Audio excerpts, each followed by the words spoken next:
देशाच्या राजकारणाला जनआंदोलनातून नवी दिशा देणारे, भ्रष्टाचार विरोधी लढ्याचे बुलंद नेतृत्व, ज्येष्ठ समाजसेवक अण्णा हजारे आज भावूक झाल्याचं पाहायला मिळालं.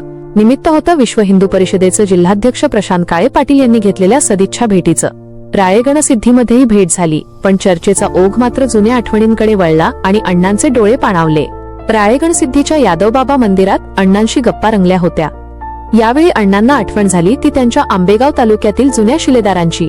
कैलासवासी सोपान चिखले सर, कैलासवासी प्रतापभाऊ काळे, कैलासवासी बबनराव नाईक सर आणि कैलासवासी गंगाराम बाबा टेकवडे या आपल्या निष्ठावान सहकाऱ्यांच्या आठवणी काढताना अण्णांचा कंठ दाटून आला. अनेक वेळा गायत्री व्याख्यानमालेसाठी मी घोडेगावला आलो होतो असं सांगताना त्यांनी पुन्हा एकदा घोडेगाव परिसरात येण्याची इच्छा व्यक्त केली. गप्पांच्या ओघात प्रशांत काळे यांनी अण्णांना एक महत्त्वाचा प्रश्न विचारला. 2020च्या दशकात तुम्ही देशाला जनआंदोलनाच्या माध्यमातून ढवळून काढलं, राजसत्ता पालटली. आज या आंदोलनाकडे तुम्ही कसं पाहता? यावर अण्णांनी अत्यंत नम्रपणे पण स्पष्ट उत्तर दिलं. अण्णा म्हणाले, ते कार्य ईश्वरी इच्छा होती, भगवंताने ते करून घेतलं, मी तर केवळ निमित्त मात्र होतो. या भेटीवेळी अण्णांचे स्वीय सहाय्यक रामदास सातकर, अजिंक्य तारू आणि आदित्य गव्हाणे यांचीही उपस्थिती होती. प्रकृती साथ देईल तेव्हा पुन्हा एकदा जनतेत मिसळण्याची अण्णांची जिद्द आजही कायम आहे. हेच या भेटीतून पुन्हा एकदा अधोरेखित झालं.